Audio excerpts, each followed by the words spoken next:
A plate of 10 mm thickness is to be joined to a plate of 12 mm thickness. The nominal diameter of the rivet to make connection is. നമുക്ക് IS 456 നിന്നാണ് ആണെങ്കിലും IS 800 നിന്നാണ് ഒട്ടനവധി ചോദ്യങ്ങൾ വന്നിട്ടുണ്ടായിരുന്നു. So നമ്മൾ ഇന്നത്തെ വീഡിയോയിൽ IS 800നെ ബേസ് ചെയ്ത് വന്നിട്ടുള്ള കുറച്ച് ചോദ്യങ്ങളും അതിൻ്റെ റിലേറ്റഡ് ആയിട്ടുള്ള കോഡൽ പ്രൊവിഷൻസുമാണ് ഡിസ്കസ് ചെയ്യുന്നത്. സോ നമുക്ക് വീഡിയോയിലേക്ക് പോവാം. നിങ്ങൾ മറക്കണ്ട 23 മാർക്കാണ് കഴിഞ്ഞ തവണ RCCക്ക് ചോദിച്ചത്. സ്റ്റീലിനും കുറവല്ലായിരുന്നു. സ്റ്റീൽ 2-3 ചോദ്യങ്ങൾ പ്രതീക്ഷിച്ചത് നമുക്ക് 5 ചോദ്യങ്ങളോളം കിട്ടിയിട്ടുണ്ട്. സോ നമുക്ക് വീഡിയോയിലേക്ക് കടക്കാം.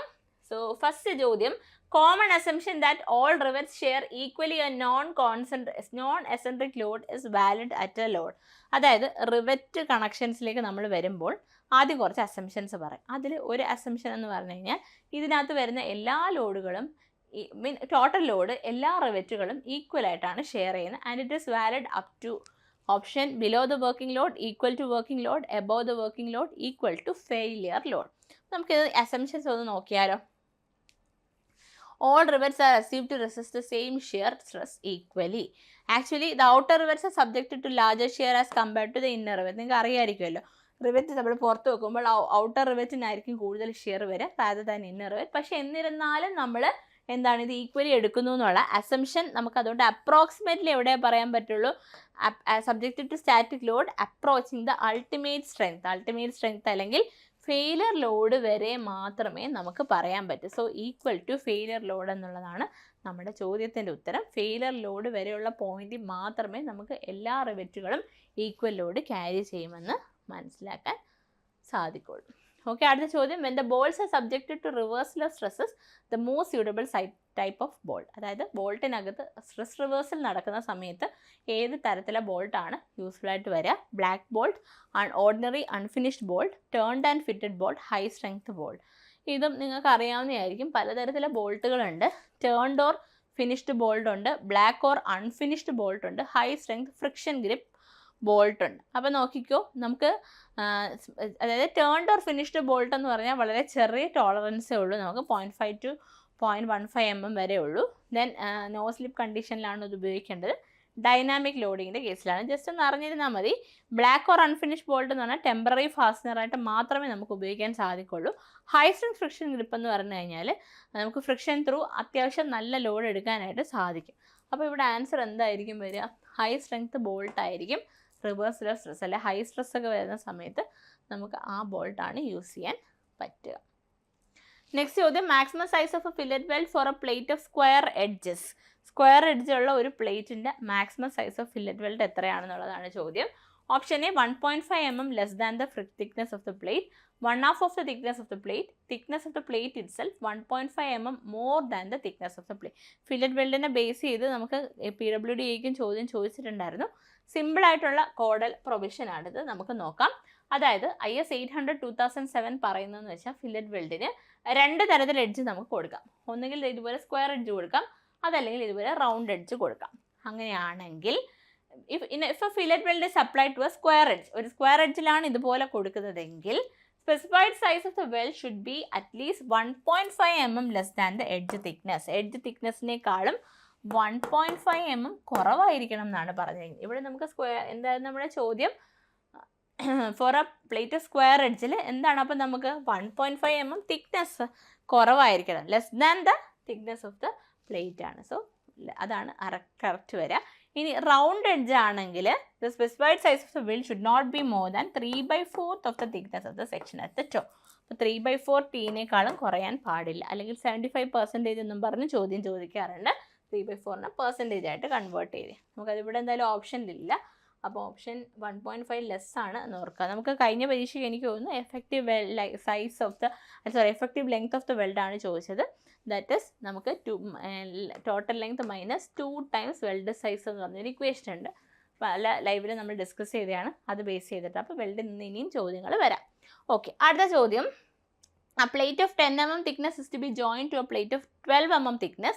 The nominal diameter of the rivet to make connection is. അതായത് നമുക്ക് ഒരു 2 പ്ലേറ്റ് ഉണ്ട്, ഇതിനെ കണക്ട് ചെയ്യണം. അതിന് കൊടുക്കേണ്ട ആ ഒരു കണക്ഷൻ്റെ ഡയമീറ്റർ ആണ് ചോദിച്ചിരിക്കുന്നത്. അപ്പോൾ നമുക്കത് ഡയമീറ്റർ കണ്ടുപിടിക്കാൻ വേണ്ടി അൺവിൻസ് ഫോർമുല ഉണ്ട്, ഓർത്ത് വെക്കുക. അൺവിൻസ് ഫോർമുല എന്നാണ് നമ്മളിതിനെ പറയുന്നത്. അൺവിൻസ് ഫോർമുല പ്രകാരം നമുക്ക് എന്താണ് D is equal to 6.01 root of T എന്നുള്ളതാണ് നമ്മുടെ ചോദ്യം. Mean formula. ഇവിടെ 2 പ്ലേറ്റ് ഉണ്ട്, 12 mm ഉണ്ട്, 10 mm ഉണ്ട്. അപ്പം ഇത് മിനിമം തിക്നെസ് ഉള്ള പ്ലേറ്റിൻ്റെ ടി ആണ് എടുക്കേണ്ടത്.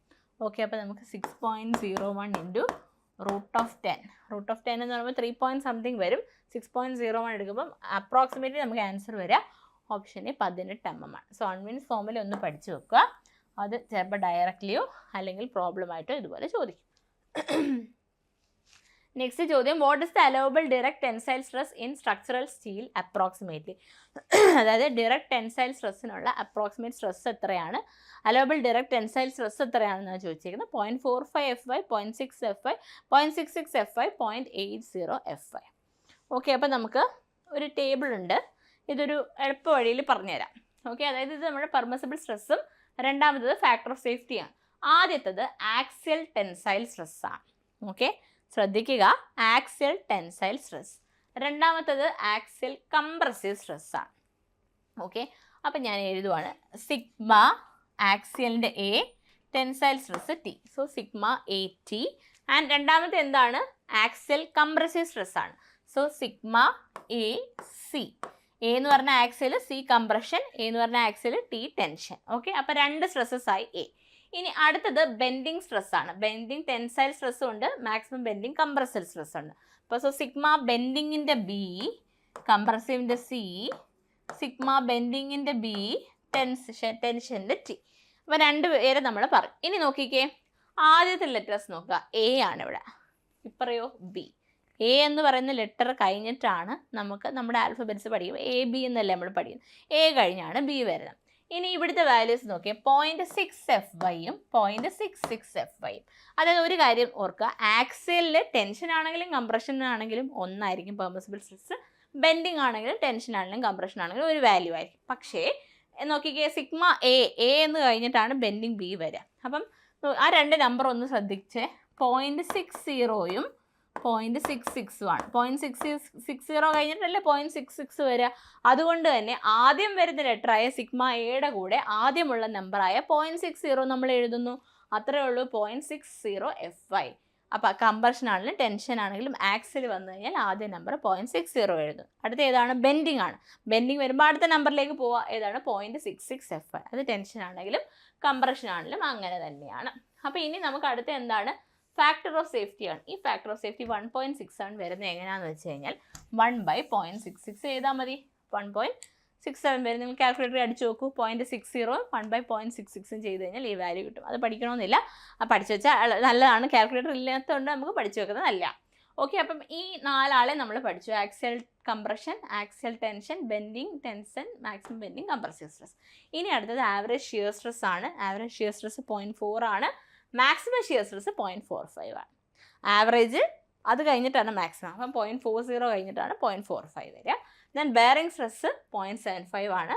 സ്ട്രെസ് ഇൻ സ്ലാബ് ബേസ് ഓർത്ത് വെക്കുക 185. അപ്പോൾ ഇത്രയും ടേബിൾ ഒന്ന് പഠിച്ചു വെക്കുക. ഫാക്ടർ ഓഫ് സേഫ്റ്റി പഠിച്ചില്ലെങ്കിലും കുഴപ്പമില്ല, പഠിച്ചു വെച്ചാൽ നല്ലത്. അവിടെ നിന്ന് അത്രയും കാൽക്കുലേഷൻ ഒന്നും വരത്തില്ല. ഓക്കെ, അടുത്ത ചോദ്യം, what is the maximum permissible slenderness ratio for a steel ties likely to be subjected to compression. അടുത്ത സ്ലെൻഡർനെസ് റേഷ്യോയുടെ ഒരു ടേബിൾ ഉണ്ട് IS 800. വളരെ ഇമ്പോർട്ടൻ്റ് ആണ്. നമ്മൾ ടൈ ആയിട്ട് ഉപയോഗിക്കുമ്പോൾ, കംപ്രഷൻ മെമ്പറായിട്ട് ടൈസ് ആയിട്ട് യൂസ് ചെയ്ത് സബ്ജക്റ്റഡ് ടു കംപ്രഷൻ, സ്റ്റീൽ ടൈസിൽ കംപ്രഷനിലുള്ളതെങ്കിൽ നമുക്ക് എത്രയാണ് മാക്സിമം സ്ലെൻഡർനെസ് റേഷ്യോ? 400, 350, 250, 180. അപ്പം നമുക്ക് ഓർത്ത് വെക്കാനുള്ള കുറച്ച് കാര്യങ്ങളുണ്ട്. ആദ്യം കംപ്രഷൻ മെമ്പേഴ്സിൻ്റെ ഫുള്ള് നോക്കാം. കംപ്രസീവ് ഫോഴ്സിൽ വരുന്നത് member carrying compressive load resulting from dead and impose load. ഡെഡും ഇമ്പോസ് ലോഡും വരുമ്പോൾ 180 വരും. അടുത്തത് ടെൻഷൻ മെമ്പർ ആണ്. Tension member whether is reversal of direct stress ആണ്. അവിടെ വരുന്ന load other than wind and seismic load ആണെങ്കിൽ 180 ആണ്. അടുത്തത് member subjected to compressive force resulting. ഇവിടെ നമ്മൾ ആദ്യം പറഞ്ഞ compressive load dead and imposed ആണ്. ഈ കംപ്രഷൻ്റെ തന്നെ ഈ ഡെഡ് ഇമ്പോസ്ഡ് മാറ്റി വിൻഡ് എർത്ത് ഫോഴ്സ് വരുവാണെങ്കിൽ 250 ആണ് വരിക. Then compression flange of beam against torsional buckling ആണെങ്കിൽ 300 ആണ്. ദെൻ ടൈ ആയിട്ട് നമ്മൾ ഉപയോഗിക്കുന്നെങ്കിൽ 350 ആണ്. Then tension member other than pre tension ആണെങ്കിൽ 400 ആണ്. ഇത് IS 800 കോഡ് പ്രകാരമുള്ളതാണ്. സോ അതൊന്ന് പഠിച്ചു വെച്ചാൽ മതി.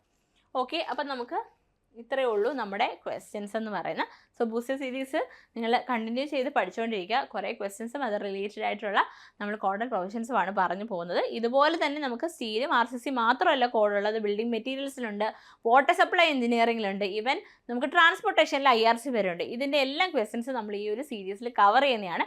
അതായത് സിവിൽ എഞ്ചിനീയറിംഗിൻ്റെ ഓരോ സബ്ജക്ട്സിൻ്റെ ഓരോ കോഡിനെ ബേസ് ചെയ്തിട്ടുള്ള പ്രൊവിഷൻസും അത് ബേസ് ചെയ്തിട്ടുള്ള ചോദ്യങ്ങളും നമ്മൾ ഈ ഒരു സെഷനിൽ കവർ ചെയ്യുന്നതായിരിക്കും. സോ ചാനൽ ആരെങ്കിലും സബ്സ്ക്രൈബ് ചെയ്തിട്ടില്ലെങ്കിൽ സബ്സ്ക്രൈബ് ചെയ്യുക. Thank you.